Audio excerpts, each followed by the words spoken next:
자랑스러운 민주시민이 시사 뚱뚱이가 되는 시간, 극한 시사 시간이 돌아왔습니다. 네, 한 주가 지났는데 예. 긴장이 좀 풀어지신 것 같네요. 지난주에 결의가 좀 안 느껴지시는데. 제가 지난주부터 이제 네. 우리가 결의를 다지자. 네. 지면 큰일 난다라고 얘기를 해서 네. 제가 이제 정말 결의를 다지고 네. 그때부터 칼럼도 하고 오. 대본에 좀 더 신경 쓰고 그렇게 했더니 네. 조중동한테 네. 조리돌림을 당했습니다. 조리돌림 뭐예요? 조리돌림이 뭐예요? 그러니까 멍석마리를 당한 거죠. 그러니까 다구리 같은 건가? 이제 제가 지금까지 지금 4번째 지금 전국적으로 다구리 맞아. 그렇죠. 두들 맞는 거. 좀 놀라실까봐 다구리라는 표현은 안 썼는데 그래요? 스스로 쓰시니까. 뭐 전라도에서 다구리란 표현은 흔한. 이 방식이 있더라고요. 이 순서가 있어요. 어디서 제가 한 말을 갖다가 툭 올려갖고 실으면 네. 1번으로 조선일보가 실어요. 오. 예, 약간 내용을 바꿔갖고 그 전에 있었던 뭔가 이렇게 다 이끌어내갖고 참 욕하기 좋게. 그러면 그거를 중앙일보가 더 세게. 그래요? 네, 더 욕해라. 라고. 전 그러면서 꼭 개그맨이라고 붙인단 말이죠. 그건 연예인이란 얘기예요. 연예면에 달아야 될 거 아니야. 네. 근데 꼭 이제 헤드라인에 달아가지고 댓글 한번 가서 노르라고. 예. 장사의 목적도 있고 강성범 다구리 목적도 있고. 그래서 이제 그렇게 되면 이제 제 채널에 몰려오죠. 그래요? 네, 좌표가 찍히니까. 그러면 이제 쭉 악플들이 달려요. 그럼 저 쭉 치우죠. 내 채널이니까. 지우시는구나. 예, 전 치워요. 난 다 댓글도 달아주는데. 그러니까 뭐 저 처음엔 했어요. 댓글 형님, 싸우시더라고. 그 양이 네. 어느 순간부터 이거 이렇게 하면 막 반년 걸리겠다 싶은 정도의 양이 쏟아지기 시작하면 대단하네요. 손 놓게 되더라고요. 근데 이런 친구들이 있어요. 내 글 왜 지웠어? 글이 아니니까 지웠지. 쓰레기니까 여기 오물이니까 지웠지. 휴지통에 버리신 거죠. 네. 그럼 걔들 웃긴 게 뭐냐면요. 좋아 와서 달아. 근데 마음에 안 들면 내 채널이니까 내가 지우는 거야. 너는 네 맘대로 쓰면서 지운 걸 왜 네가 뭔데 나한테 뭐라고 하냐? 이런 진짜 웃기는 애들인 것 같아요. 그러니까 특이하다. 자기 중심인 거예요. 무조건 나만 이득을 봐야 된다는 생각을 깊이 가지고 있는 것 같아요. 그러니까 나한테 요만큼이라도 손해가 오면 발끈하고 그러니 윤석열을 지지하는 게 아닌가. 그러니까 민주시민들이 제가 고맙고 참 사랑하는 게 뭐냐면은 나한테 조금 손해가 와도 아이씨 다른 사람은 저렇게 버는데 난 좀 덜 벌었네. 잘 벌긴 하지만 세금을 더 많이 내네. 요걸 감수하고 지지하시는 분들이 대부분이시잖아요. 그런 점에 있어서 저는 민주시민인 게 자랑스럽고 예. 특히 우리 성희영님 같은 분 정말 장군의 손자로서 그래요? 그냥 자기 친족들은 장군의 아들이야? 다 강남 목동에 사는데 자꾸 네, 자기 혼자 미국에서 토스트 구워 팔다가 지금 와갖고 저기 힘든 민주당 아니라니까 대열에 열린민주당에 계시니 미치겠네 진짜. 얼마나 힘이 드시냔 말이죠. 그래도 제일 유명하잖아요. 집안에서 김성희 대변인님이 그지 않아요? 인지도로 그렇죠. 따지면 탑이지. 근데 뒤에선 친척들이 쟤 왜 저러고 사냐 이럴 수도 있어요. 저렇게 힘들게 일하게. 그럴 수도 있어요. 반드시 우리가 성혜영님 같은 분을 여의도에 보내드려야 되는 게 아닌가 그런 생각을 합니다. 네. 저 선거 비용은 잘 모아두셨죠, 형님? 아직 한 번도 못 모았어요. 이제 모아야지. 빨리 모으세요. 얘기 들어보니까 지금 윤혜 씨가 그러던데 제가 지금 김성희 옳은 소리를 팔로우 중이거든요. 네네. 우연히 실시간에 들어갔는데 그날이 힐로소피 첫 광고 날이었던 거예요. 네네. 저는 어떻게 했어? 홈쇼핑에 온 줄 알았어요. 30분 동안 거의 막 시계초 난 내가 그렇게 길게 한 줄 몰랐어. 초침을 2분을 맞춰놓고 청와대 내가 잔을 두 잔 꺼내가지고 에이전트에서 연락은 5분에서 10분을 하라는 거여서 네. 10분씩 할 얘기가 뭐가 있냐고. 아니 혼자 거의 30분 5분도 하기 힘들겠다고 하고 시작을 했는데 약간 처음에 뭘 좀 말려갖고 네. 뭐 하다가 나중에 막 한 20분 정도 했더라고요. 너무 힐로소피 길게 한 카탈로그를 거야. 다 보여주시고요. 화면에 막 사람들이 제발 그만해 알았어 살게 그만 좀 그렇구나. 아우성이. 난 댓글 볼 시간도 없었어요. 그랬어요. 네. 그래서 우리 성혜님 광고주님이 얼마나 뿌듯하셨을까 이런 생각을 해봤습니다. 그런 정도가 됐으면 또 좋은 일이죠. 네. 참 재밌다. 참 뭐든지 고지고대로 하시는 네. 성격이신 것 같아요. 저는 그냥 이렇게 주시면 그런데 그 차를 지금 마시고 있구나. 네. 그 힐로소피네요. 마시고 있습니다. 참. 20분 광고.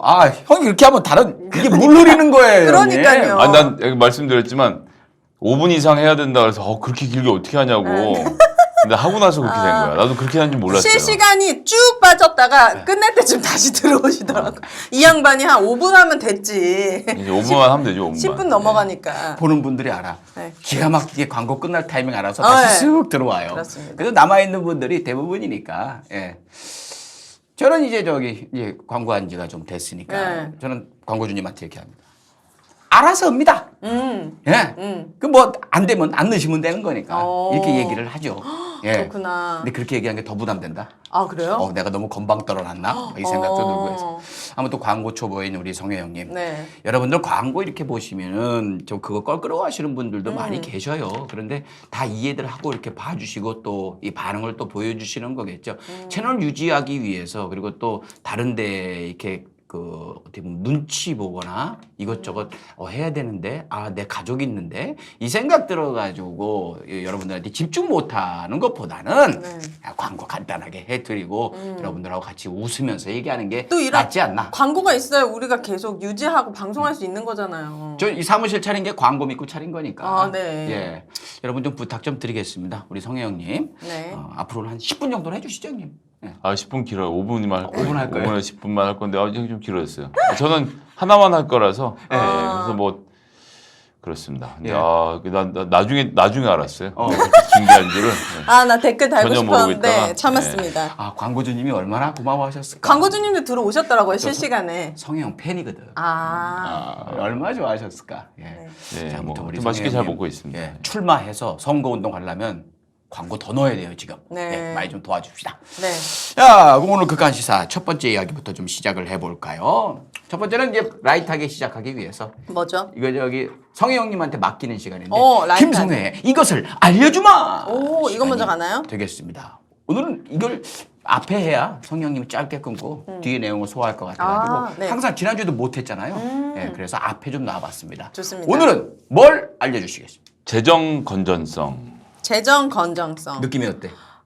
우리나라 돈이 얼마나 잘 있냐, 잘 모아놨냐 이거 아니야? 어디에? 어디에? 한국은행. 아니. 뭐 맞아요. 한국은행에 모여 있다기보다는 장부상으로만 존재하는 거죠. 뭐 돈을 실제로 금고에다 얼마나 집어 넣어놨냐라기보다는 네. 우리가 채권을 얼마나 발행했고 채권이 뭐죠? 그거 좀 알려주실래요? 이거 진짜 많이 들었는데 솔직히 모르겠어. 채권을 발행한다는 건 내가 나라잖아요. 네. 내가 대한민국이에요. 대한민국 정부란 말이에요. 대한민국 정부인데 영동대교로 교통이 안 풀려. 그 영동대교 옆에서 다리를 하나 더 놓기로 했어요. 영동대교 2를 놓기로 했다고 합시다. 네. 그럼 영동대교 2를 놓으려면 건설회사에 돈을 줘야 되잖아요. 다리를 건설하는데 한 200억이 든다고 생각하면 정부가 세금을 걷어서 돈을 쓰는데 네. 다리를 갑자기 놔야 되는데 돈이 없어. 아니면 짜는데 세금보다 더 많은 돈이 들어가게 되면 국가가 자 제가 채권을 발행하겠습니다. 그러고 채권을 발행해요. 그러면 금 10만 원 정도, 20만 원 정도의 채권을 발행을 하면 네. 이걸 누군가 사가는 거예요. 오현대 씨 같은 분이 사가는 거죠. 어디다 채권을. 발행해요? 뭐 은행이나 금융회사 그렇죠. 이제 이런데? 채권회사를 채권을 국가 채권을 발행하면 이제 그걸 은행들을 통해서 우리가 살 수 있어요. 근데 이게 이자율이 은행 이자율보다는 조금 좋아요. 주식 투자하는 것보다는 덜었지만 은행 이자율보다는 조금 좋으니까 뭐 10년짜리 채권 이런 걸 발행을 해요. 그러면 10년 있다 찾아가는 거예요. 그동안 이자를 잘 모아서 이자를 받는 거니까. 그러니까 내가 내 돈을 나라에 빌려주고 이자를 받는 건데 매달 받아요? 그건 뭐 이제 조건에 따라 다른데. 네. 근데 예를 들어서 이제 그 뭐라 그래야 되죠? 오윤혜 씨가 저한테 돈을 빌리려고 하면, 네. 그러니까 제가 오윤혜 씨한테 돈을 빌리면 저를 얘한테 돈을 빌려줘도 되나 마나 뭐 이제 안지 대달도 안 돼 왜 돈을 빌려달라고 그러지? 이렇게 될 거 아니에요. 제가 이자를 10%씩 쳐드리겠습니다. 그러면 어머나. 약간 고민을 할 거 아니에요. 네. 그 리스크를 안고 돈을 빌려줄 것인가? 그래도 모르는 사람인데 돈 거래는 하지 말아야 되겠다 생각을 하는데 대한민국이란 나라는 신용이 얼마나 좋아요. 좋죠. 그러니까 우리나라 채권을 발행을 하면 외국에서도 사가고 아니면 오현혜 씨가 지금 내가 돈이 한 목돈 1,000만 원이 있는데 이걸 우리 아이를 위해서 쓰겠다 생각하고 채권에다 묻어놓으면 10년 있다 이자를 타가면 되니까 이자랑 원금이랑 을 돌려받으니까 네. 그렇게 해서 채권 발행을 하는 거예요. 그럼 이게 나라 빚이 되는 거죠. 나라는 빚을 졌잖아요. 그러네요. 10만 원의 빚이 채무가 발생을 했고 채권을 갖고 있는 거죠. 권리죠. 그런데 그러니까 이제 이 재정 건전성은 우리나라가 GDP 대비, 그러니까 1년 총 생산 대비, 네, 생산. 네. 예, GDP 들어보셨어요? 네. 들어봤는 많이 봤죠. 저도 뉴스 보거든요. 예. 네, 뭐예요? 생산. 국민 생산 지수. 아니. 국민 총 생산. 예. 국민 1년 총 동안 생산. 우리나라 사람들이 만들어낸 부의 가치를 얘기하는 건데 거기 대비 몇 %냐 이렇게 따지거든요. 네. 근데 우리나라는 재정 건전성을 40%에서 유지하자 이런 걸 기재부가 그냥 정했어요. 룰을. 네. 그럼 이제 외국은 어떤지 우리가 봐야 되잖아요. 미국. 미국은 150% 되죠. 그러니까 1년 동안 국가가 그러니까 국민 전체가 만들어내는 부의 1.5배의 부채를 갖고 있어요. 부채요? 그러니까 아까 이제 빚, 나라 빚. 나라 빚을 그렇게 많이 지고 있다는 거예요.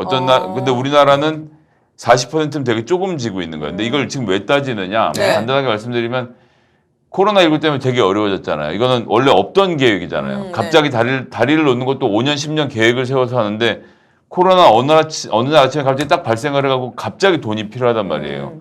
소상공인도 지원해야지, 재난지원금도 줘야지 이런 돈을 채권을 발행해서 주면 되잖아요.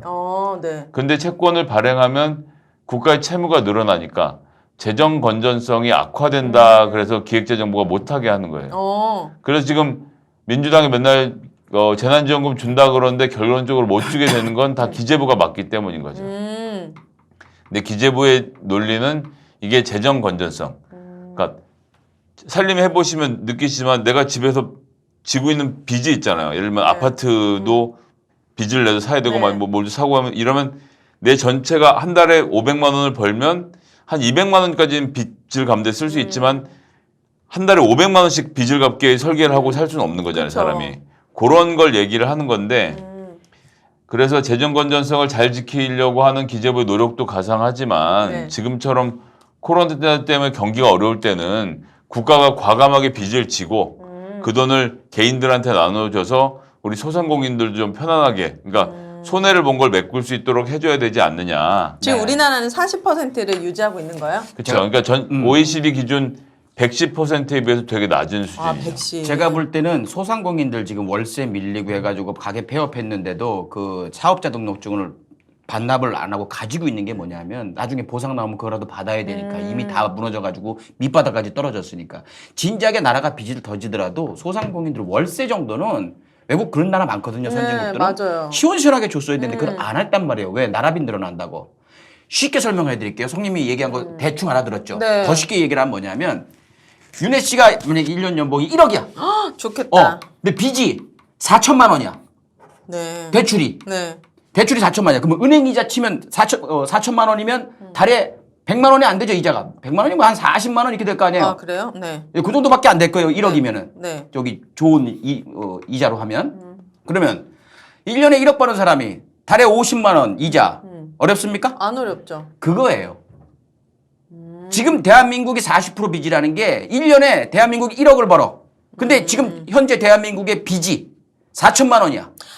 이 GDP 대비니까요. 1년 생산에 그렇죠, 예. 몇 프로냐는 거란 말이에요. 그러니까 자기 연봉의 40%의 빚을 지고 있는 거야. 우리 같은 사람들 난 지금 연봉보다 빚이 많거든요. 근데 충분히 이자 갚아가면서 살거든요. 네. 그거예요. 근데 그걸 갖다가 지금 난리 났다고 저러고 있는 거예요. 그런데 이제 여기서 더 재밌는 것은 그러면 국가가 그 이자를 어디다 내느냐 하잖아요. 이자를 누구를 주느냐. 채권 이자요? 예. 네. 누구한테 주죠? 빌린 사람한테 네. 하는 건데 우리나라 같은 경우는 채권의 75%를 대한민국 국민들이 갖고 있어요. 네. 그러니까 내가 정부가 쓰는 이자라는 게 내는 이자라는 게 바로 국민들 주머니로 들어가는 돈인 거예요. 그렇네요. 예. 네. 그러니까 얼마까지 빚지는 게 안전하느냐를 가지고 논쟁이 되게 많아요. 이게 빚이 많으면 큰일 날 것 같지만 나라라는 거는 기업처럼 망하는 데가 아니잖아요. 전쟁이 나기 전에는. 네. 그래서 젊은 사람들한테는 제일 좋은 투자처가 국가 채권인 거예요. 우리나라 믿을 수 있으니까 이자율이 좀 낮더라도 안정적으로 내가 그러니까 조금 전에 말씀드린 대로 20살 때 아이한테 너 30살에 타갈 수 있도록 내가 채권을 사줄게. 그럼 이제 거기 이자가 생기는 거가 그냥 은행에 넣는 것보다 나은데 국가 입장에서는 국가도 빚을 졌지만 이자를 딴 데다가 헛뿌리는 게 아니라 우리 국민한테. 국민들한테 주면 그 이자 놀이해서 그 번 돈으로 또 먹을 거 사 먹고 경기를 돌리는 그러네. 거잖아요. 네. 그러니까 우리나라의 재정 건전성이 지금 나쁘지 않고 충분히 써볼 여력이 있다라는 이야기를 드리고 싶어서 이 얘기를 들고 왔습니다. 요 부분에서 저는 어. 표심이 많이 사라졌다고 생각합니다. 뭐요? 왜냐면 표심이? 그러니까 사람들이 이 나라에 대한 신뢰, 내가 다음 정권을 누구를 찍을 것인가 이런 것들. 유럽이나 이런 데서는 정말 말씀하신 대로 종업원 월급부터 월세까지 나라에서 대준 데도 많고 미국만 하더라도 진짜 몇 천만 원씩 보상받은 데도 많은데 우리나라는 국민 부채가 훨씬 높고 그렇죠. 국가 부채가 낮고 아니 국민이 없는데 어떻게 국가가 있죠? 그러니까 당연히 이제 국민들 입장에서는 나라에 세금도 열심히 내고 살았는데 이 배신감이 너무 큰 거죠. 윤혜 씨가 그렇게 생각할 수도 있는데 이거는 뭘 하든 정부가 욕을 먹게 돼 있는 게 뭐냐면 대한민국 여론을 이끌어가고 만들어가고 몰고 가는 언론들이 만약에 나라 빚을 많이 져가지고 국민들 빚을 줄이려고 한다. 그러면 나라 망한다고 할 거고 그리고 지금같이 나라 빚을 줄이고 국민들 빚이 늘어나면 국민들 다 죽는다 이러고 있는 거예요.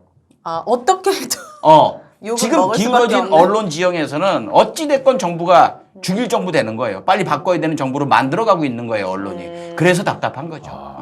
예. 네, 답답하네요. 하지만 오윤희 씨의 말씀이 저는 맞다고 생각합니다. 그런 불만들이 지금 있는 거고 그런 불만을 해결해야 된다라고 이재명 후보는 생각을 하고 있는 거고. 저희 아버님이 결정적으로 새누리당에서 이 민주당을 지지하게 된 이유가 재난지원금이라니까요. 그래요? 내가 살면서 나라에 직접적으로 돈을 받아보고 내가 낸 세금, 그 국민연금 이런 거 빼고 이렇게 돈을 받아본 게 처음이다. 시아버님이? 네. 오. 그래서 그 되게 지금 정부에 또 신뢰를 갖게 된 것도 있거든요. 시어머님은? 시어머니도 마찬가지죠. 아, 시어머니도 돌아섰어? 왜냐면 따로따로 25만 원씩 들어오니까. 내가 볼 때 윤혜 씨도 돌아선 것 같은데 색깔이? 그래서 국민들이 직접적으로 내가 나라로부터 보호받고 있고 지원받고 있다라는 마음을 느끼면은 사실 지금 이 정부에 더 지지하는 마음이 컸을 텐데 소상공인 입장에서는 진짜 좀 배신감 많이 느꼈을 것 같아요. 그렇죠. 근데 그래서 이제 이재명 후보가 자기가 되면은 다른 약간은 좀 시원시원하게 지원을 하겠다 이렇게 생각을 하고 있는 거고 얘기를 하는 거고 언론은 입 다물고 윤석열 씨는 50조 해가지고 자영업자들한테 주겠다고 하던데. 얘기하면 또 길어지는데 죄송합니다. 왜 그분이 지금 어디서 50조를 냈는지도 몰라요. 그리고 그냥 지금 50조. 얘기 들리는 거는 그 50조 어떻게 마련할 거예요 그랬더니 저희 제 공약집을 보면 있습니다. 자기 장모한테 어. 달라고 해서 주려고 하는 거 아니에요? 돈이 많을 것 같은데 부인 씨랑. 제가 이 정도는 있습니다. 여러분 볼 때- 쏘겠습니다. 장모님하고 이명박 전 대통령을 털어보면 저거 나올 것 같아요. 아 나옵니다. 그리고 50조도 마찬가지로 재정 건전성을 고민하는 기재부를 압박해서 빚을 내야 되는 상황이라서 그건 이재명 후보하고 윤석열 후보가 같이 만나서 이야기를 해볼 수 있다. 그래서 이재명 후보가 이제 윤석열 후보한테 만나자고 제안을 했고 윤석열 후보가 거절했어요. 만나기 그래요? 싫다고. 왜 예. 거절했지? 만나서 얘기하면 밀릴 것 같으니까 그렇겠지 뭐. 예. 그러니까 일단 그런 상태입니다. 나는 50조 했어요. 네. 오 좋습니다. 줍시다. 자 만나서 얘기합시다. 안 만나요. 우선 50조. 특검합시다. 네. 자꾸 윤석열 씨가 그쪽에서 특검합시다. 특검합시다. 자, 근데 본인도 걸려 있는 거지. 같이 특검합시다. 안 해요. 이러고 있는 상황으로 보면 돼요. 재밌어요, 하여튼. 네. 이렇게 해서 첫 번째 재정 건정성을 알려주마. 네. 나랏빚, 국가 채무, 40% 이제 주변에 설명할 수 있겠어요? 네. 뭐라고? 나쁜 거 아니다. 그리고 우리가 국가 채권 사면 그 이자가 국민한테 온다는 게 저한테 되게 신선하네요. 75% 국민이 사니까. 그러면 이게 어떻게 보면은 국가에 더 좋을 수도 있다. 이런 소비 네. 증진이나 이런 거에. 맞아요. 예, 그게 논문에도 나와 있는 얘기예요. 정확한 말씀이십니다. 저도 그건 몰랐는데 진짜 주방채라는 게 겁낼 게 아니었네요. 그리고 중요한 건 주변한테 너 1년에 얼마 벌어? 거기에 이제 40%면 얼마야? 나 지금 마이너스인데. 지방채 마이너스. 말씀하시니까 어쩔 수 없이 얘기해야 되겠네 또. 지방채? 자동차를 사면 자동차 채권을 사잖아요. 우리가 네, 자동차 살 때마다 사잖아요. 그 자동차 채권을 산다는 건 뭐냐면 지방 정부가 은행 이자보다 싸게 돈을 빌리는 거예요. 그러니까 돈을 강제로 만드는 거야. 그러니까 그거는 지방채가 있으면 있을수록 좋은 거야. 그러니까 내가 자동차를 사면서 의무적으로 채권을 샀잖아요. 네. 그 채권은 그 이자가 있잖아요. 그 이자가 지방 정부가 은행에서 빌릴 수 있는 이자보다 낮아요. 그러니까 은행에서 돈 빌리는 것보다 개인들한테 돈을 빌리는 게 지방 정부로서는 싼 돈에 많은 돈을 굴릴 수 있는 거야. 그걸로 뭐 지역 사업도 하고 어쩌고저쩌고 하고 그 주민들은 이자가 생기고. 아니 자동차 샀을 때 채권을 사요 우리가? 왜 사요? 예, 예, 조금씩 몰랐어. 예, 원래 그게 좀 들어 있습니다, 다. 예. 그래서 지방 정부한테 받는 거예요? 뭐를? 지방 정부한테 그걸 뭐라고 설명해야지? 하여튼 차 그렇게 팔 해서 그렇게 해서 이제 지방 정부가 조금씩 해서 이렇게 걷어서 많은 돈을 지방채로 갖고 있으면서 그 돈으로 다리도 놓고 뭐 지방에 필요한 사업들을 하는데 이게 은행에서 돈을 빌리는 것보다 이자가 싸서 그때 그래서 성남시 대장동 개발할 때 네. 이재명 지사가 이제 민간에 안 주려고 지방채를 발행하겠다 했는데 정부에서 못 하겠다라고 얘기를 했거든요. 그 형님 얘기 듣고 보니까 딱 또 그렇게 이해가 되네요. 그걸 이제 그 돈을 그때 5천억 원을 빌려서 땅 작업을 다 그냥 7천억 정도 빌렸어야 되죠. 빌려서 했으면 성남시가 1조를 벌었겠지. 그러니까 그거를 갖다가 그럼 그 돈을 전부 다 성남시가 성남시가 가지는 거 아니라 성남시 예산이 되는 거지만 어쨌건 쓸 수 있게 되는 거죠. 예, 그때가 박근혜 정부 때였죠. 근데 왜 반대한 거예요? 지방채인데? 저 민간에 밀어주라 그랬거든. 근데 그때. 왜 이제 와서 난리예요? 왜 민간에 밀어줬냐고? 그러니까 쌍놈 새끼. 진짜 왜 그러는 거야? 답답하네 진짜. 자, 그래서 여기까지 해보죠. 여러분 약간 어려운 부분 있었습니다만은 중간중간에 정말 보석 같은 깨알 같은 여러분들 상식들 얻으셨으리라 생각이 돼요. 재정 건전성을 알려주마 여기까지 하고 두 번째 이야기 지금부터 이제 극한 시사 여러분 쉽고 재밌는 이야기 한번 가보겠습니다. 윤석열 씨가 5.18 묘역에 방문을 해가지고 그래요? 뭘 썼죠? 뭐였냐고요? 뭐 적는 거 있잖아요. 뭐에다 적어요? 우리 저기 박명록 방명록에다가 이렇게 적었어요. 뭐라고요? 5월 정신 반드이 세우겠습니다. 뭐가 잘못일까? 이건 알아야 돼. 반드이 이거 되게 이렇게요? 언론에 많이 나왔어. 맞춤법 틀린 거 아니에요? 지금? 그죠? 왜 어떻게 틀렸을까요? 반드시라고 써야지. 반드이? 반드시도 맞지 않지 않아요? 반듯하게 세우겠다는 거야? 반드이는 반듯하게 세우겠다. 반드시는 꼭 세우겠다. 무슨 의도가 뭐였대요? 그거를 물어보는 거예요. 왜 반드이로 했을까요? 5월 정신을 반드이 세우겠습니다. 5월 정신을 반듯하게 세우겠습니다. 인 건지 아니면 반드시 세우겠습니다. 인 근데 건지. 반드으로 했어요. 그래요? 뭐가 문제일까요? 5월 정신을 반드이 세우겠습니다. 맞춤은 틀린 것 같은데 그 봤을 때는 이런 거는 안 알려주나 보좌관들이? 근데 네. 그들의 생각이 지금 생각해 보면 여러분들 적어 보시면서 저 오타라든지 뭐 이런 생각하셨을 텐데 네. 감수를 거친 거란 말이에요. 그렇게 생각된다면 저거는 반듯하게 그쪽 캠프 하는 사람들이 저게 당연하다고 생각했을 수 있어요. 형님 뭐가 문제인지 좀 알려주시죠. 그럼 지금 5월 정신이 삐뚤어졌다는 거잖아요. 정답 나왔네.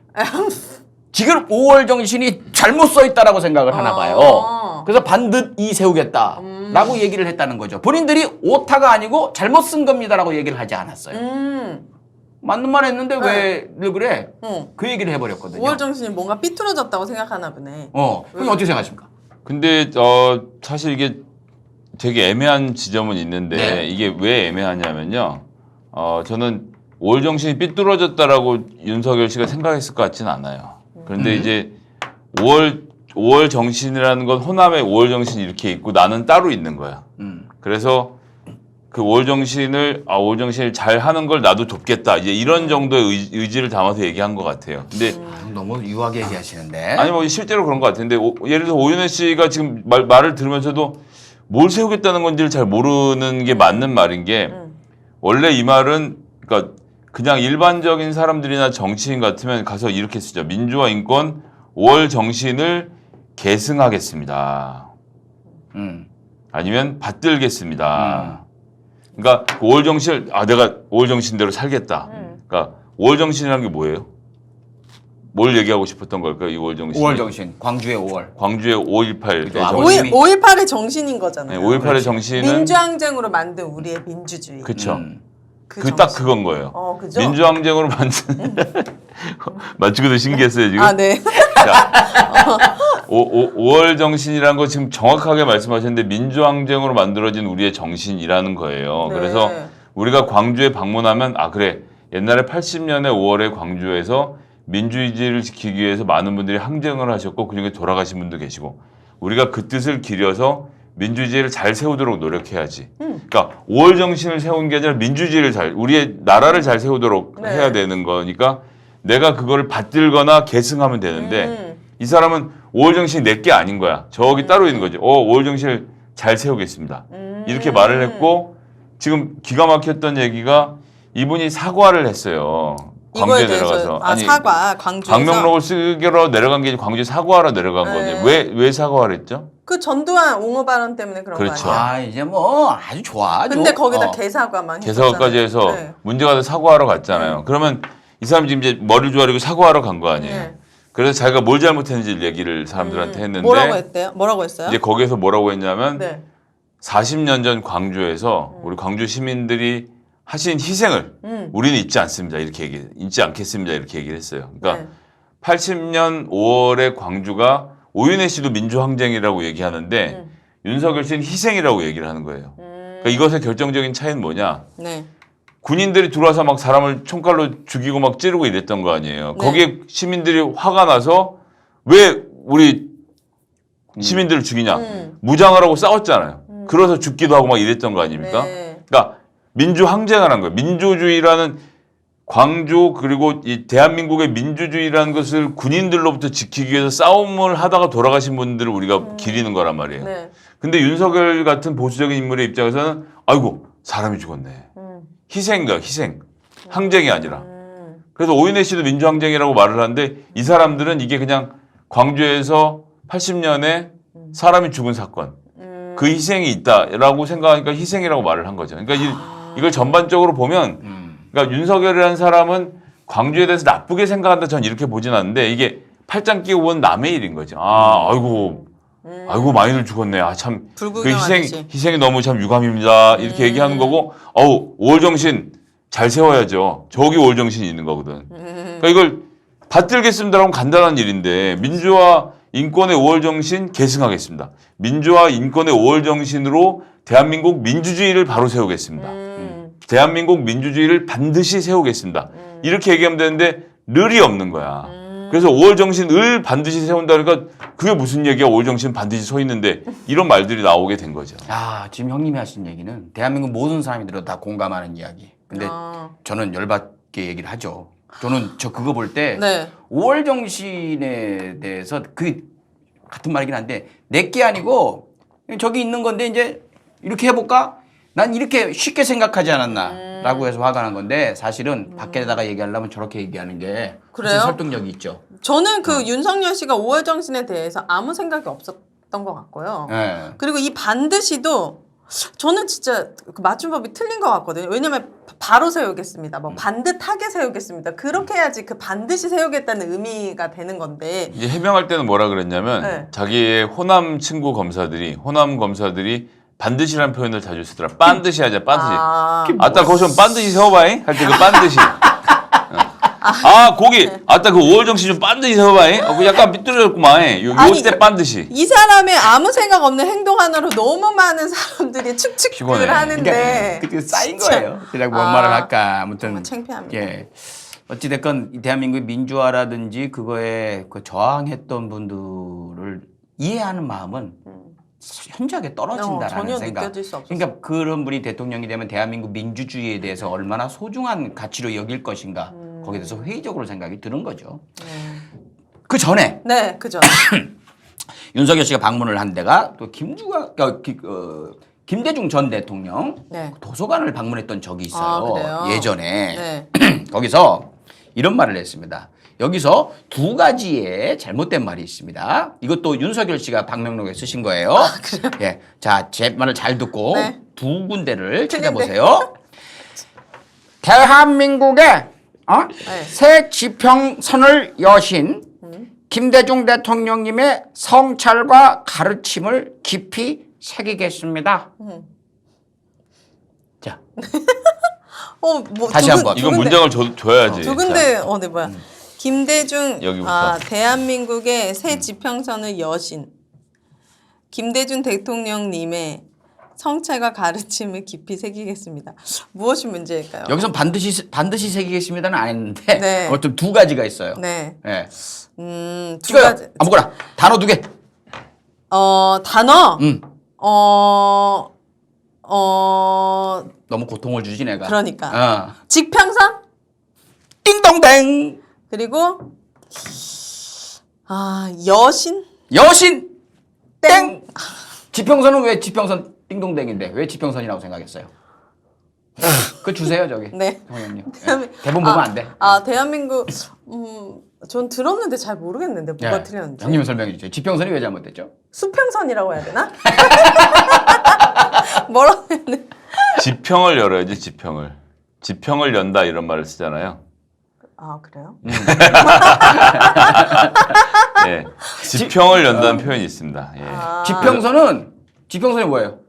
그 바다 끝에 보이는 뭐 그런 거. 그건 수평선이고. 그런 거. 땅 끝에 보이는. 대륙 끝에 보이는 거예요. 대륙 끝에 보이는 그 선이에요. 하늘과 맞닿은. 네. 그걸 뭘 열어? 근데 이제 그렇기도 한데 정확히는 이런 거죠. 지평이 뭐냐면 평평한 땅 끝에서 하늘과 만나는 곳이 지평인 거예요. 네. 그 선. 네. 그래서 우리가 그걸 말로 할 땐 지평선이라고 말을 하는 거예요. 네. 근데 지평도 같은 뜻이에요. 그러니까 땅 지자에 평평할 평자. 평평한 땅을 쭉 가다 보면 저 끝에 그게 이제 하늘하고 맞닿잖아요. 그럼 지평을 연다는 뭐냐면 인간은 그 당시에는 저 멀리에 저 땅 끝에 뭐가 있을까가 궁금했단 말이에요. 그걸 몰랐던 사람들은 지구가 네모나다고 생각한 거고. 네. 그래서 새로운 곳에 가보니까 그러면 우리가 어디라고 선 그을 수 없지만 그 지평선 인자까지 걸어가면 또 새로운 세상이 보이잖아요. 새 지평을 연다. 지금까지 내가 보던 데는 여기였는데 완전히 새로운 걸 가서 본다는 뜻으로 새 지평을 연다는 표현을 쓰거든요. 네. 이제 하나의 관용구처럼 쓰는 거죠. 그래서 오케이. 지평선이라는 말이 틀린 건 아닌데 아무도 지평선을 연다고 하진 않아요. 지평을 연다고 하지. 그러니까 이 지평을 여신 김대중 대통령 이거는 네. 누구도 가지 않았던 길을 갔고 그거를 또 사람들한테 알려주신 선구자 역할을 하신 개척해주신 뭐 그런 뜻이었는데 네. 지평선으로 써가지고 네. 좀 모양이 빠졌죠. 진짜. 자, 두 번째 땡이었는데 네.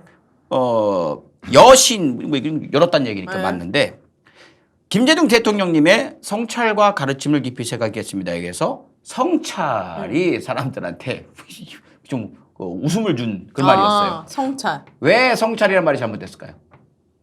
거기 거기 뭐 없어요. 거기 봐도. 김대중 대통령님이 반성할 건 없잖아요.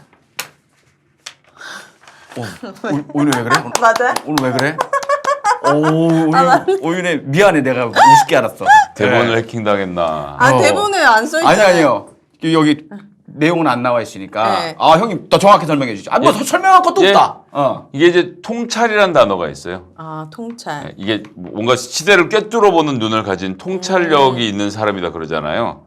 그러니까 이제 하고 싶었던 얘기는 김대중 대통령님의 통찰과 가르침을 깊이 새긴다고 해야 되는데 통찰이라는 단어가 기억이 안 났는지 뭐 알 수 없지만 성찰로 바꿔 쓴 거지. 그래서 김대중 대통령님께서 하신 반성과 가르침을 깊이 새기겠다는 게 말이 아닌 거지. 문장이 아닌 거예요, 이런 건. 어떡해. 그러니까 아버지한테 가서 아버님의 통찰로부터 많이 배웠습니다 이렇게 얘기를 하지. 거기가 아버지한테 가서 아버지의 성찰로부터 많이 배웠습니다 이런 얘기는 안 하죠, 사람은. 그래요. 네.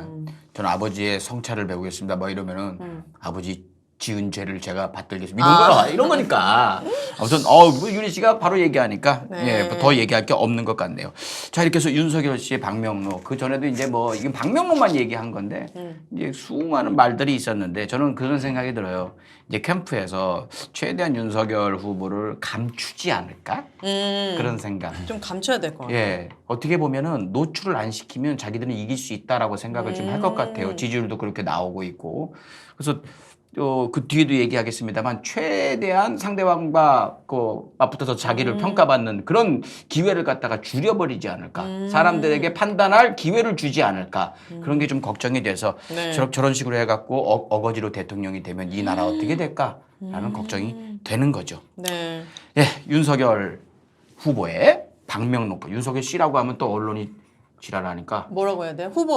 후보는 님이라고 해야 되나 보죠. 그래요? 내가 윤석열 씨라고 그랬다고 아저씨라고 그랬다고 아저씨라고 지금 뭐 그게 또 기자들이 엄청 좋아하네. 씹을 게 없으니까 강성범이 공인이 된 거죠, 공인. 그러네. 근데 어휘력 수준은 저랑 비슷한 것 같아요. 윤석열 후보자들. 약간 어? 느낌이 와요. 어차피 구수를 하셨는데 구수에는 그 법에 대한 것만 들어있나 봐요. 그쵸. 국어나 이런 거는 이게 법전만 너무 오래 보셔가지고 그럴 수 있죠. 아무튼 아쉽네요. 네, 그럼 오윤혜 씨의 개인적인 생각 네. 말씀을 드리고 아무튼 뭐 건투를 빕니다. 건투를 빕니다는 맞는 말이죠. 네. 건투를 빕니다. 건승을 빕니다는 어때요? 건투. 복싱이 아니고 왜요? 이거 땡겨서 봐야 되는데. 야 이거 땡겨봐야 되는데 야 그만하시라고. 야 형 발견 잘했다. 아니 기분이 그럴 것 같았어. 대단하다. 예. 어디? 건투. 예, 건투. 예. 저랑 비슷하신 것 건투를 같아요. 빈다. 네, 건투를 빈다. 참. 아. 이런 실수하신 거예요. 윤석열 후보자님도 당황하면은 네. 단어가 잘 생각 안 나니까. 이해합니다. 죄송한데 윤석열 씨가 윤혜 씨보다는 조금 더 많이 하는 걸로. 그래요? 한번 대결 한번 했으면 좋겠는데 저랑. 윤석열 씨 후보가 붙어올만 할 것 같아요. 네. 그게. 예, 권투까지 가지는 않을 것 같고. 예. 아무튼 그렇습니다. 네. 자, 우리 윤혜 씨의 네. 권투까지 알아봤습니다. 네. 여기서 여러분들을 위해 그리고 강성범 TV를 위해 광고 2개 해드리고 다음 이야기 이제 대선 관련 이야기로 넘어가 네. 보겠습니다. 먼저 여러분들께 소개해드릴 광고 베지포유 베지어트에서 만든 베지어트를 만든 슈닉에서 나온 베지포유입니다. 여기 견과 음료인데 아시다시피 여기 맷돌 방식으로 마카다미아, 피칸, 크랜베리, 아몬드 좋은 거 다 들어가 대추야자, 캐슈넛 이렇게 넣어갖고 맷돌 방식으로 해갖고 중요한 건 함량이겠죠. 뭐든지 넣습니다만 뭐가 요만큼 넣는데 4배입니다. 보통 일반 견과 음료의 그 함량의 4배가 들어간 베지포유입니다. 그래서 4배는 아니고 당신을 위한 식물성 음료라는 건데 식물성 음료 그렇습니다. 모든 재료를 다 식물성으로 썼고 요 베이스가 되는 콩도 말이죠. GMO 합성이 아니고 GMO 중요하잖아요. 완두콩으로.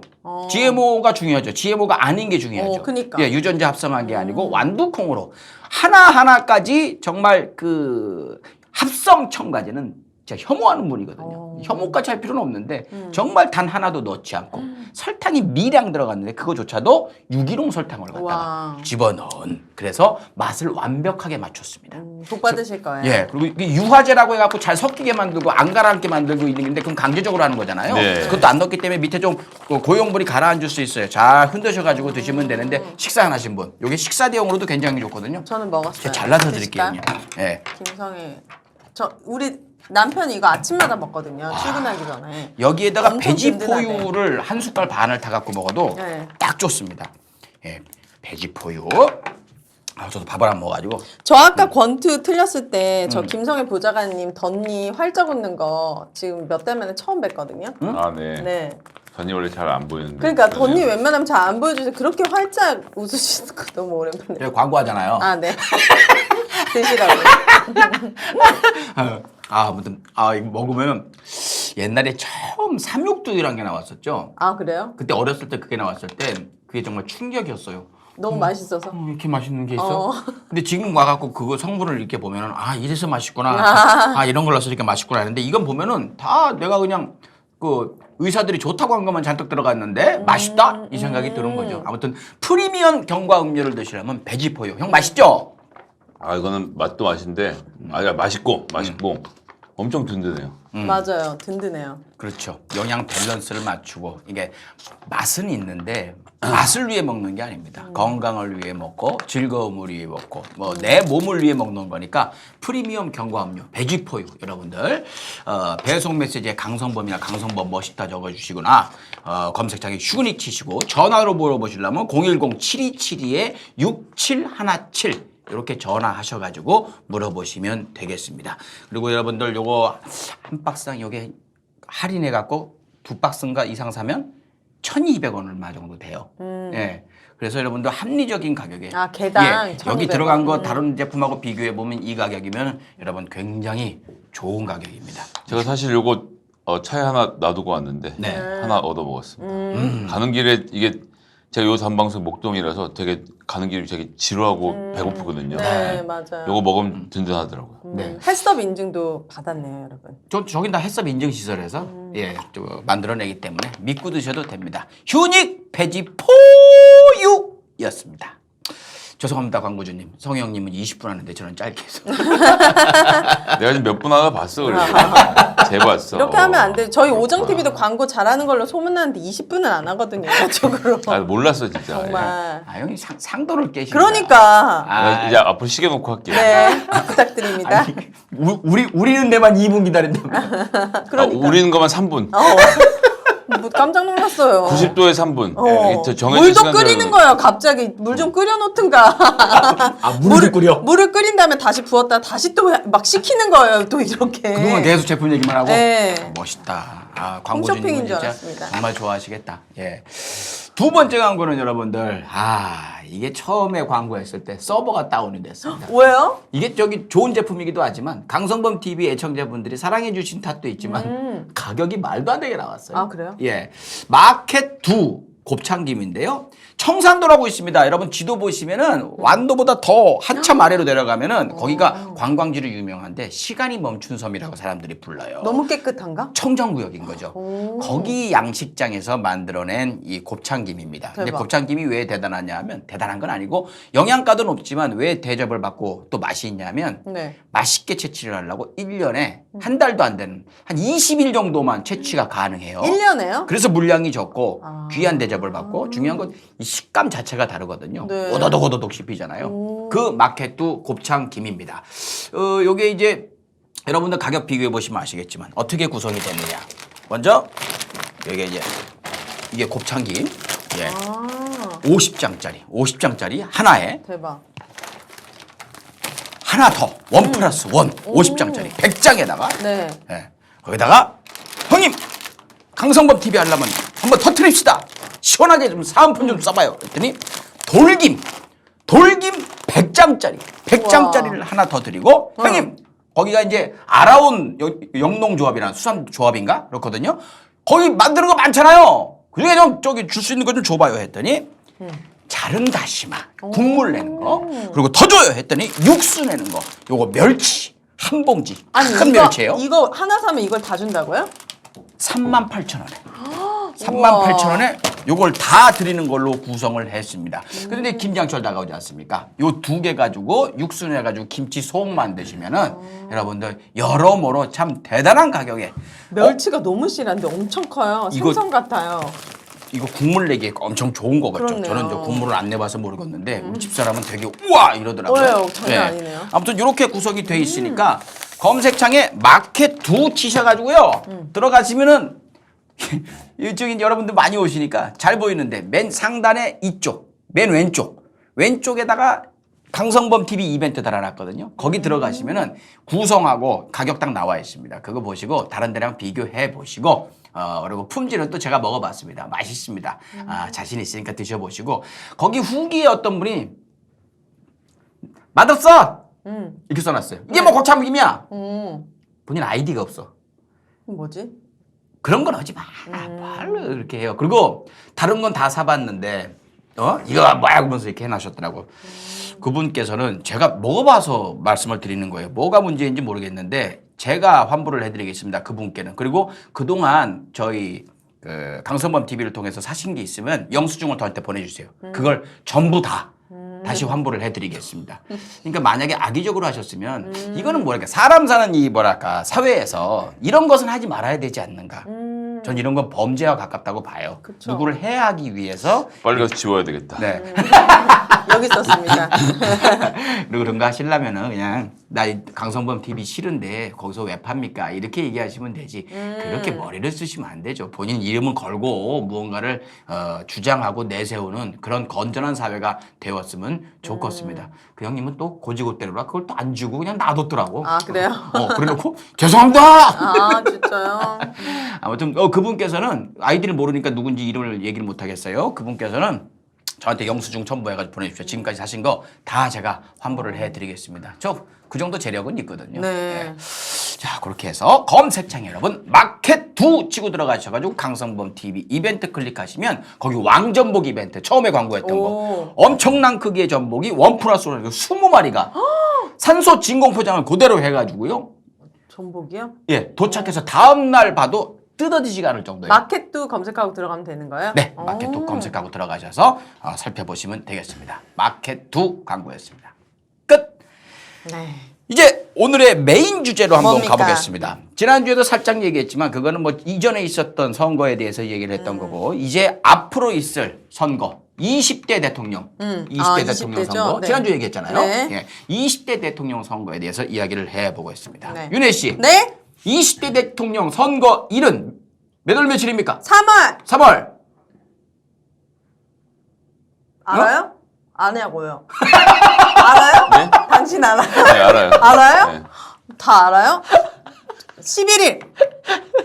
8일! 9일. 아, 9일. 아, 몰랐어요. 이거 신박한데? 들이대는 거?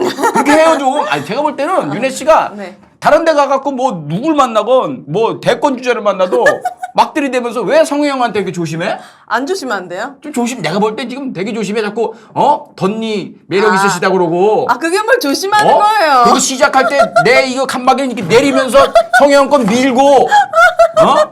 내가 느꼈나봐요. 예. 아, 네. 그러지 마. 남자들은 진짜인 줄 알겠네. 야, 그러지 마요. 사람 차별하는 거 아니야. 아유, 아닙니다. 그냥 삼- 다른 사람 대하듯이. 아, 알겠습니다. 좀 대하세요. 거칠게 대. 거칠게 하세요. 아, 지금 그래요? 좋았어. 아, 네. 당신 알아? 이런 거. 알아요? 아, 네. 3월 9일. 3월 9일입니다. 오, 네. 이날 쉬는 날이죠? 그럼요. 오. 이 휴일로 만들죠. 나라에서. 공휴일, 대박. 네. 아마 선거 중에는 가장 큰 선거고 평균적으로 대한민국 사람들이 가장 많이 참가하는 선거가 대통령 선거. 원래 수요일에 해요.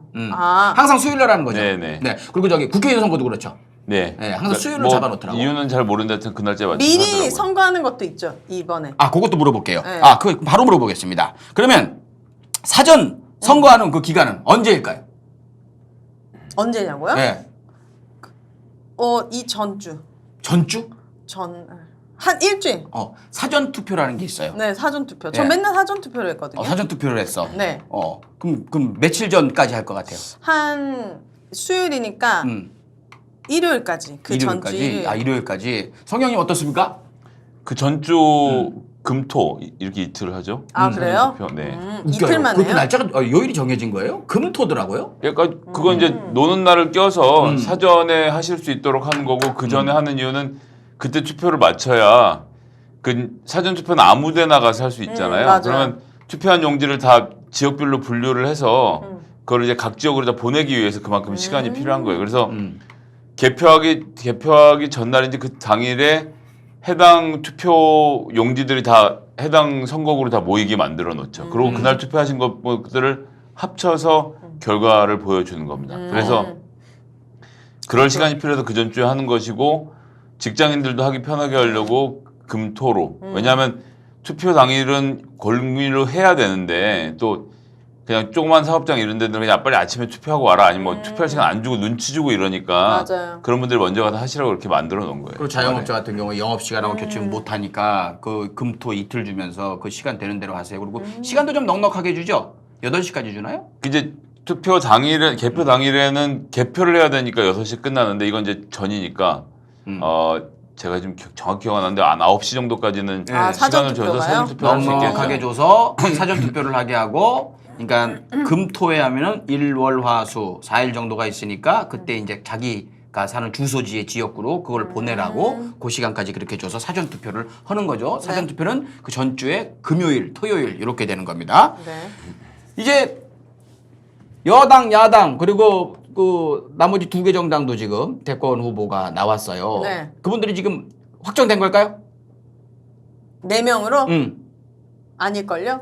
그게 이제 후보자 등록을 해야 아. 정식 등록을 해야 지금은 정당에서 각자 뽑은 거고 네. 정식으로 등록을 해야 그때 전까지는 큰일이 생기면 바꿀 수도 있어요. 그 후보자 등록 마친 사람 있어요? 지금? 없어요. 왜 없을까요? 그래요? 그 기간이 아닌가 보죠. 그렇죠. 네. 자, 후보자 등록일은 언제일까요? 알죠? 네. 아시죠? 네. 며칠입니까, 형님? 그거는 거꾸로 역산을 해야 되는데요. 예? 선거운동 기간이 얼마인지를 알면 돼요. 선거운동 기간은 며칠부터 시작될까요? 이런 것도 알아야 돼요? 아, 재밌습니다. 시민이? 그러니까 이거 모르시는 분들 많아요. 며칠부터 시작된다라는 개념보다는 얼마나 할 수 있는지에 대해서 나라가 정해놨어요. 100일.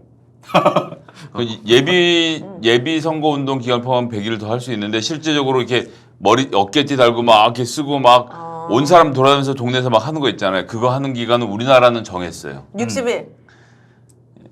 딱 3주씩 줍니다. 대통령 선거는 3주, 진짜요? 국회의원 선거는 짧네. 아 나 약간 갑자기 헷갈려. 대통령 선거만 얘기하시죠. 예, 대통령 선거만 네. 3주. 그러니까 그래서 수요일에 투표를 하니까 화요일까지 선거 운동을 할 수 있잖아요. 그렇게 해서 3주 앞으로 가면 그날부터 이제 그러니까 이렇게 치면 3월 15일부터 네, 정확합니다. 2월 15일부터 2월 15일부터 예, 3월 8일까지. 그러면 후보자 등록은 언제 해요? 후보자 등록은 언제 할까요? 그 자, 전에 15일부터 시작돼요. 그럼 그 전에 해야 돼. 전에 언제 할까? 10일쯤으로 할까요? 그 전날 하죠. 전날. 아, 전날? 전날하고 전전날. 아, 13, 13일. 14. 오. 14일 날 예. 등록을 정식으로 하고 네. 15일부터 본격적으로 선거운동 기간이 됩니다. 네. 선거운동 기간이 딱 시작되면 뭐가 가장 다를까요? 뭐가 시끄럽던데?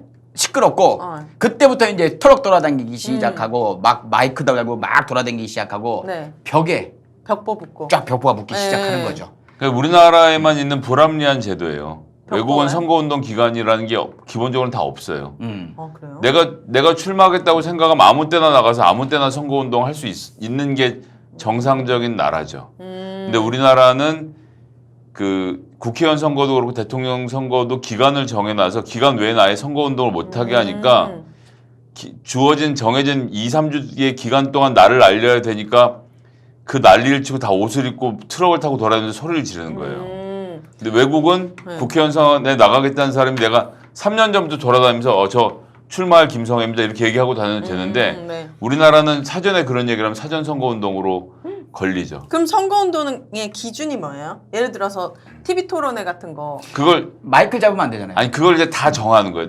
지지 호소를 하는 행위도 3주 안에만 할 수 있고 이렇게 선관위가 모든 거 할 수 있는 걸 정해놓으니까 우리나라는 굉장히 불합리하죠. 그러면 SNS 같은 거는요? 근데 그거를 최근에 푸른 게 온라인에선 마음대로 하되 오프라인에서는 돈이 드니까 하지 마라. 요즘은 안 그러는데 옛날에는 그렇게 하고 다니면서 저 좀 찍어주시고 하고 돈 주고 막 이러는 사람들이 옛날엔 있었거든요. 예전에 금권 선거라 그래가지고 예전에 뭐 지난주에 얘기했지만 뭐 대통령 선거하면 뭐 후보당 한 4천억 들어가고 막 이랬다고 그랬잖아요. 네. 그게 어디서 나냔 말이에요. 다 나중에 알고 보면 비리 덩어리란 말이죠. 그리고 후보자가 그렇게 선거 기간이 길면 당연히 돈도 더 많이 들어가잖아요. 그러다 보면 돈이 부족하면 어떻게 해야 돼? 또 세금? 안 받을 돈을 받아야 되고 또 뒤로 자꾸 뒷돈을. 뭐 이렇게 하되면 받으면 어떻게 해야 돼요? 나중에 보답해야 되잖아. 그럼 나라가 더 썩어가는 거 아니에요? 제가 볼 때는 우리나라가 특별히 이렇게 정해놓은 거는 그 전에 그 폐해 때문이 아닌가. 예, 어때요? 그렇긴 한데 네. 예, 맞는 말씀이고요. 그런데 선거관리위원회가 있는 나라도 몇 군데 없고 우리나라가 좀 유독 규제가 심해요. 다른 나라 선거관리위원회가 없는 나라도 있어요? 그럼 그냥 행정부에서 다 하죠. 그리고 선거운동 해보면 알지만 가면은 그 모이는 데마다 사람들이 따라붙어요. 선관위에서. 감시하러 오는 거예요? 예, 감시하러 따라다니는 겁니다. 그래서 철저하게 우리나라는 그렇게 감시를 하죠. 예전에 그렇게 많이. 그래서 지금 우리나라는 그 선거 되게 선진국 아닙니까? 어떻게 보면 예, 이제 투명하기로? 그런 의미에서 규제를 잘해서 선진국이긴 한데 그런 의미에서 신인들의 등장을 막는 후진국이기도 여기 한 약간 거예요. 불만이 많으시고. 아, 그치, 난 불만이 많지. 선거제도에 불만이 많아. 나는 어디 지역구에 정해서 2년 전부터 돌아다니면서 저 출마하려고 그러는데 저 좀 찍어주세요 하고 또 말하고 다니고 싶은데 그럼 걸리잖아요. 그 지역구 어디예요? 저한테만 안 정했지 얘기해봐요. 아직. 진짜 안 정했어. 근데 강남이래요. 현역 국회의원 안 가. 현역 국회의원은 자기 마음대로 자기 국회의원이라고 하고 돌아다닐 수 있는데 정치 신인은 그렇게 못하도록 규정이 지금 다 만들어져 있는 거라서 이건 이제 앞으로 좀 고쳐 가야 된다고 생각을 합니다. 네. 근데 제가 볼 때는 성혜영님은 웬만한 한 4선 의원급의 인지도를 갖고 있기 때문에 맞아요. 안 그래요. 누가 날 알아. 우리끼리는 아지. 형님 강남만 나가지 마요. 왜 강남이 친척들이 다 뽑아주지? 시청 몇 명이 된다고. 예. 10명? 제가 강남에 주거를 마련할 형편이 안 돼서 포기하도록 그럼 되고. 강남에 살아야 돼요? 강남구 나가려면? 그건 아니에요. 아니 그건 서울에만 아닌데. 살면 되잖아. 그건 당연히 아니, 지역구민에 대한 자, 예의지. 그건 조금 재밌는 얘기인데 지방자치 선거에 출마하는 사람은 해당 지역에 살아야 돼요. 네. 경기도에 사는 사람이 서울 출마 못 하는데 네. 근데 국회의원은 아무데나 살아도 출마할 수 있어요. 그러니까 지금도 자기 지역구에 살지 않는 의원들이 꽤 있어요. 저기 예전에 지금 저기 50억 누구예요? 각상도. 곽상도 지역구 어디게요? 대구야. 아. 근데 어디 살게요? 서울? 서울 어디? 강남? 아니에요. 송파 장미 아파트에 살아요. 근데 주소지가 또 거기 있지 않습니까? 아직 송파가 강남하잖아요, 형님. 송파는 강남 3구니까. 그래 송파는 송파지. 네. 예. 강남 3구에 들어가지 않아요? 그 아예 곽상 그렇게 하는데 강남 사람들이 강남이라고 하면 기분 나쁠 거예요. 곽상도 의원이 의원직을 너무 깐깐해. 앞뒤로 고구마 같은 사람이야. 틈이 없어. 아니면 아니야. 나 곽상도 힘들어. 의원이 의원직을 상실했다 했잖아요. 그거는 그 50억 관련돼서는 그럼 그 사람은 자유로울 수 없다는 거예요? 아니면은 그냥 사퇴했으니까 책임을 안 져도 되는 거예요? 무슨 소리예요, 형님 말씀해 주시죠. 사퇴한 거랑은 아무 상관이 없고요. 도의적 책임을 지고 사표를 내서 그걸 수리를 한 거예요. 그리고 그거는 죄값은 죄값대로 받아야 돼요. 그럼. 네. 그 이제 공세를 하니까 어쩔 수 없이 그만둔 상태인 거고. 그리고 이제 자기 접고 안 사는 제가 하는 제일 웃긴 건 누구라고 말은 하긴 좀 그런데 부산 사는데 사는 집은 대전인 사람이 있어요. 그리고 서울에서 국회의원 출퇴근을 하고 이제 막 이런 하여튼 사람마다 경우들은 다른데 국회의원은 아무데나 살아도 되고 물론 지역구에 사는 게 유리하죠.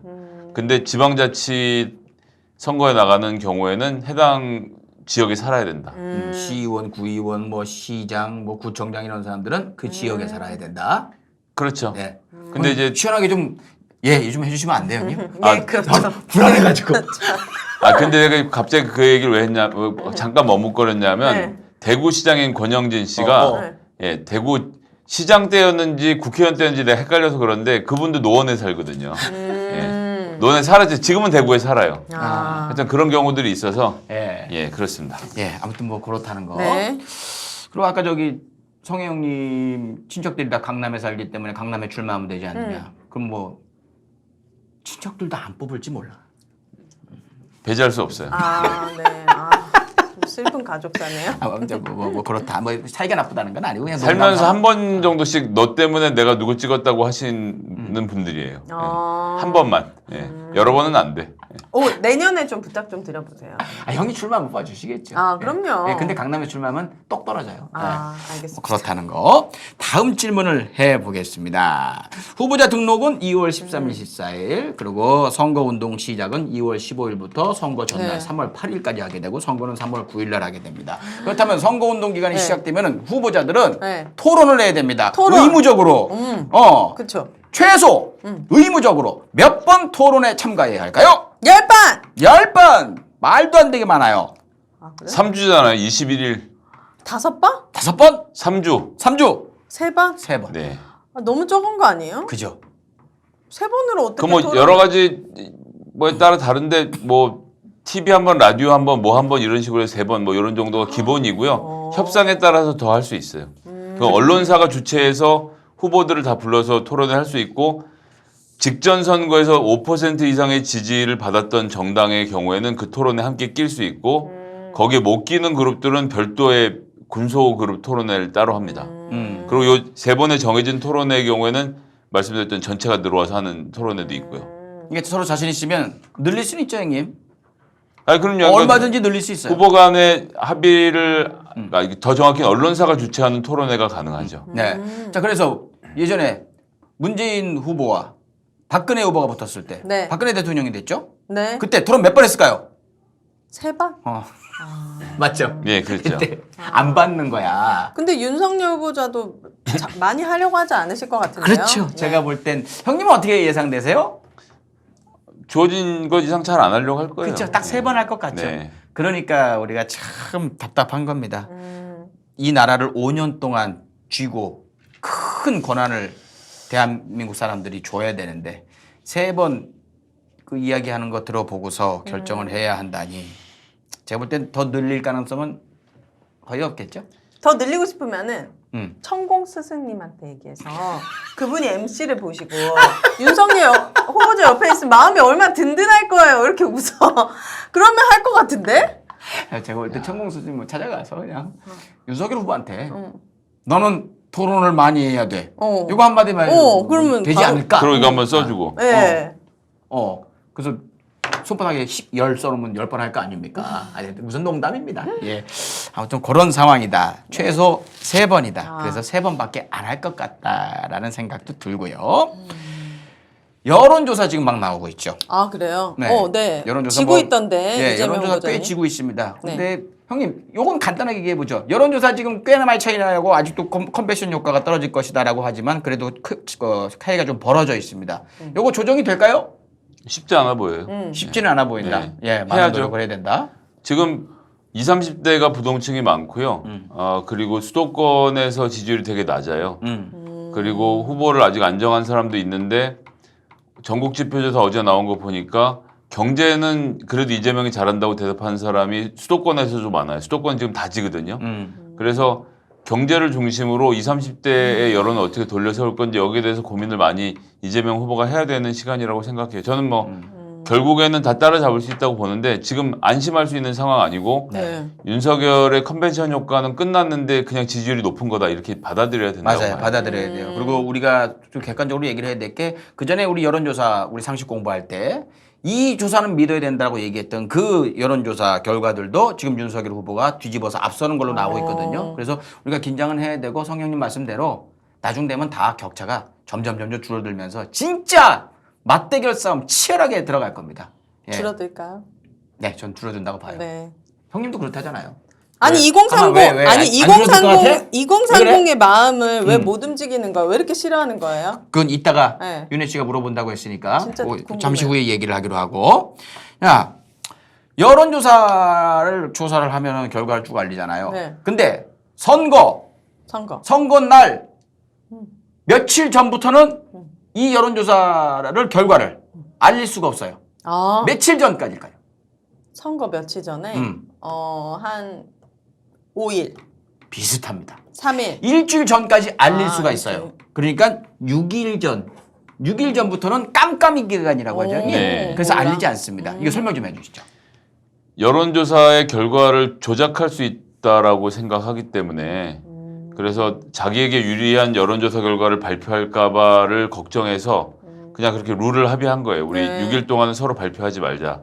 근데 전 세계적으로 이런 나라는 우리나라밖에 없을 거야. 아마 제가 다는 모르겠는데 영국, 미국은 당연히 없고 대신 외국은 신용도 높은 여론조사 회사의 결과만 언론이 인용을 하죠. 근데 우리나라는 굉장히 싼 가격에 아무렇게나 여론조사들을 쓰레기처럼 인용을 하는 그런 여론조사 회사들 그리고 언론들이 시장을 혼탁하게 만들어서 네. 이 자체가 되게 여론조사가 혼탁해요. 외국 같은 경우는 최소한 응답률 그래도 6에서 10% 넘는 결과들을 언론사들이 공인해서 발표를 하는데 우리나라는 막 응답률이 0.8% 1% 이런 거를 가지고도 막 여론이라고 발표를 하니까 서로 되게 믿기가 힘들죠. 그래서 시장에서 명성을 쌓은 데들이 예를 들면 갤럽 이런 건 들어봤잖아요. 네. 근데 미국 갤럽이랑 한국 갤럽은 상관이 없는 회사긴 한데 네.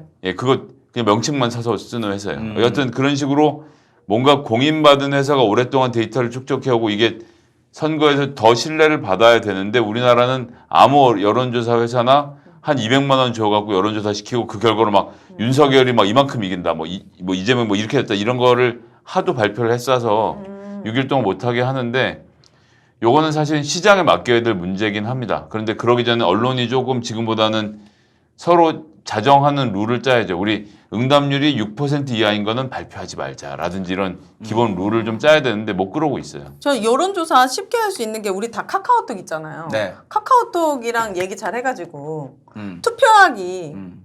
그거 해서 전 국민한테 음. 한번 알아볼 수 있는 거 아니에요? 그런 거라면 난 할 수 있을 것 같은데. 해킹 가능성이 있어. 그거 막 그래서. 해킹이요? 아니, 해킹하려면 할 수 있죠. 그런 가능성이. 전화는 전 절대 안 받고 여론조사라고 하면 전 딱 끊어버려요. 안 받아요. 아, 그런 분들 많이 계시니까. 네, 받기 싫어요. 일단 메시지가 한번 나가는데 10억 들거든요. 그렇게 하면. 카카오톡이요? 한 카카오톡 번에 무료잖아요. 아니야 난 무료인데. 단체로 보내는 건 돈을 내요. 아 그래요? 예. 너무하네.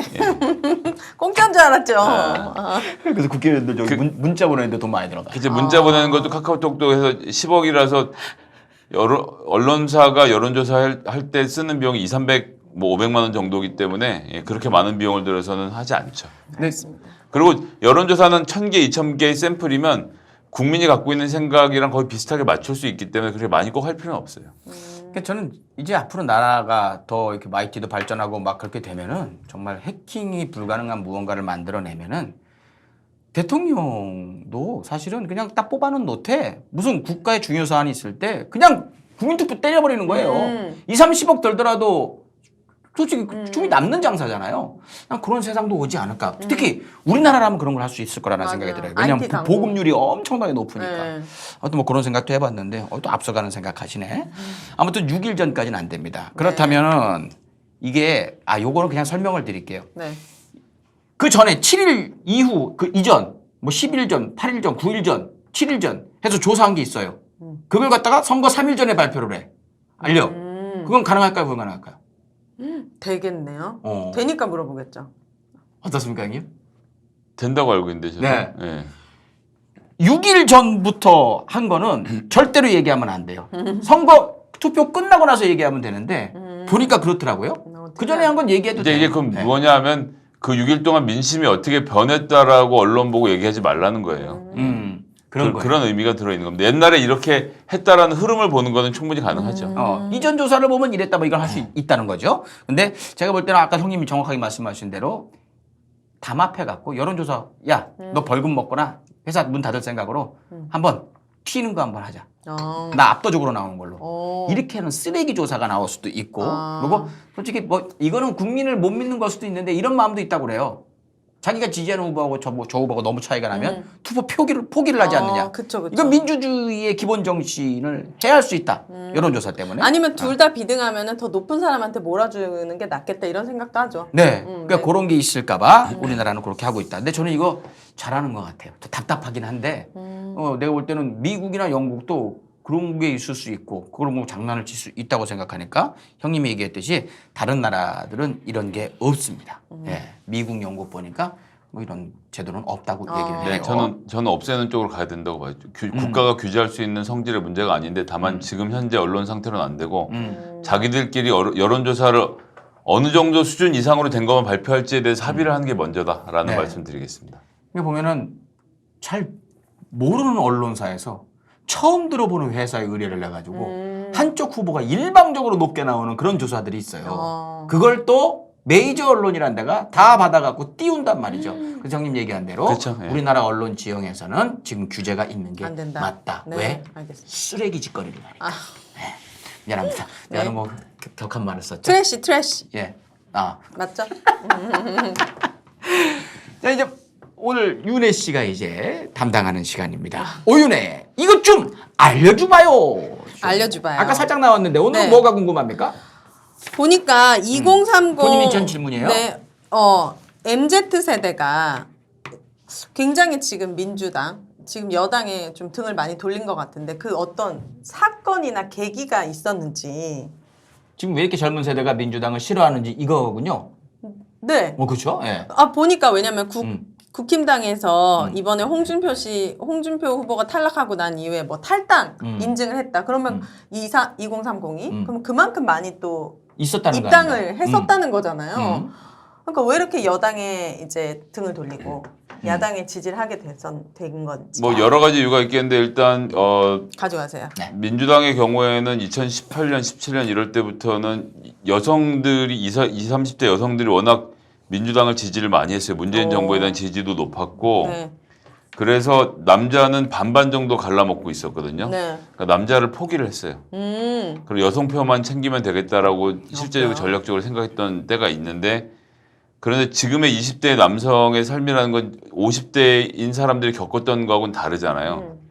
그걸 잘 모르면서 그 사람들한테 가르치려고 든 거지 꼰대처럼. 니네 다 일배지. 니네 다 남자들끼리 모인 쓰레기지. 막 이런 식으로 비판하는 문화가 만들어지면서 20대 남성들이 보수화되고 이들이 분노하기 시작을 했죠. 그래요. 그리고 2017년부터 어쨌거나 문재인 정부가 집권을 했으니까 코로나 때문에도 그렇고 부동산 뭐 취업 등 여러 가지로 사정이 안 좋잖아요. 그러니까 지금 잘 살고 있는 사람들, 정규직 이런 사람들은 그냥 잘 살고 있는데 수출도 잘 되고 그런데 이 혜택이 지금의 20대에게까지 돌아가지 않고 있는 거죠. 네. 그러니까 거기에 대해서 집권을 하고 있는 이 민주당에 대한 불만이 더 높아진 거고 네.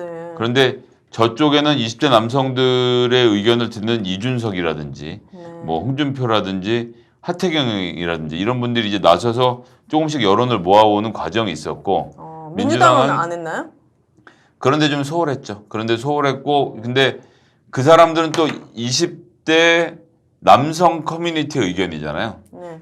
소외된 목소리를 들어야 된다라고 생각하기도 했고 여성들의 의견을 그래서 20대 남성들 중에서는 또 일부는 페미니즘에 반대한다 이런 입장을 취하고 있는 것에 대해서 또 민주당이 어떻게 해야 되는지를 잘 못 정하고 이 문제에 대해 토론을 잘 하지 않으면서 많이 등을 돌렸죠.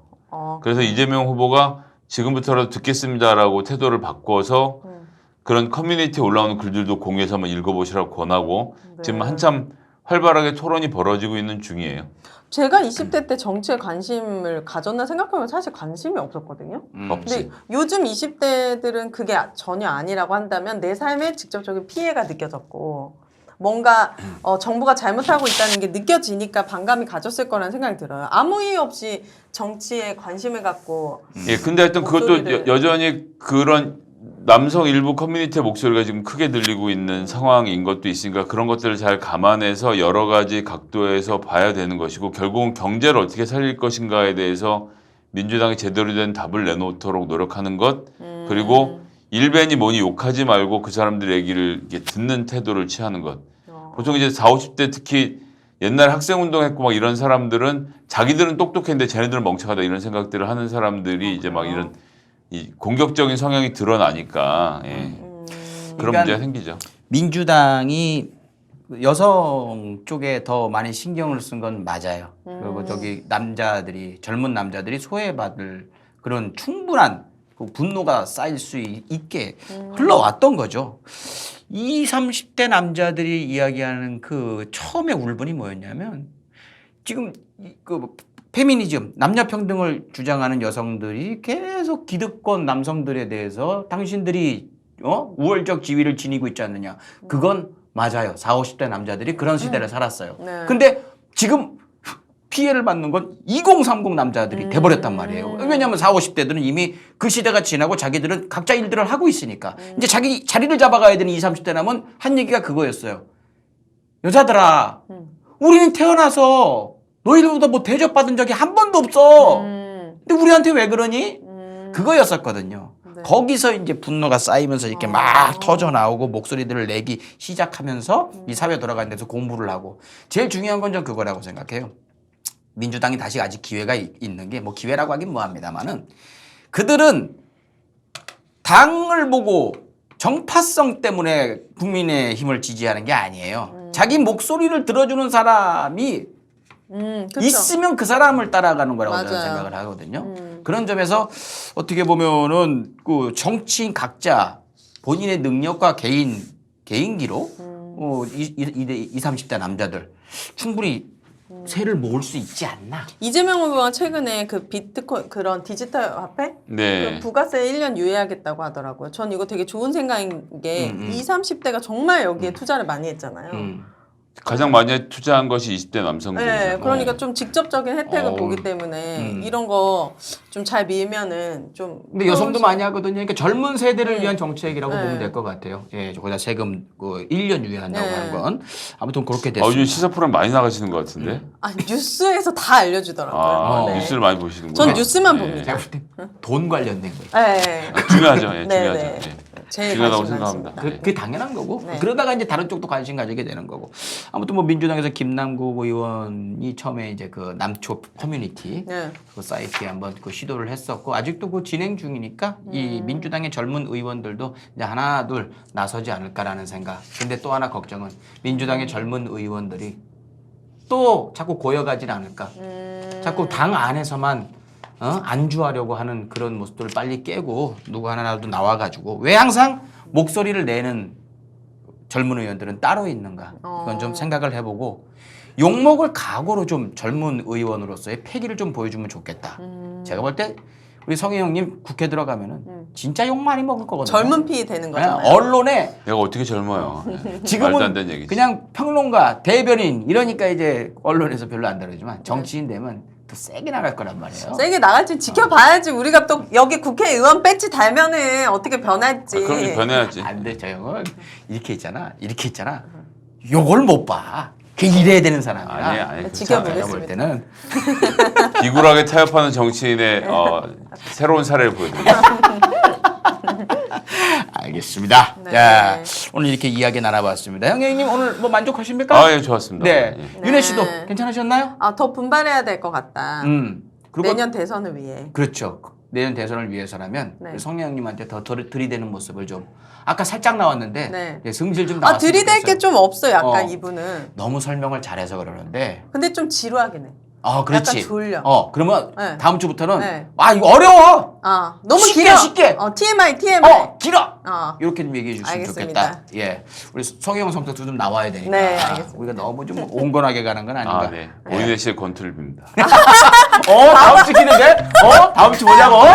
자, 여러분 시사 뚱뚱이가 되는 시간 극한 시사. 오늘 여러분한테 요만큼이라도 됐으면 저는 만족입니다. 다음 주에 더 노력해서 더 좋은 소재로 찾아뵙겠습니다. 극한 시사 마치겠습니다. 고맙습니다.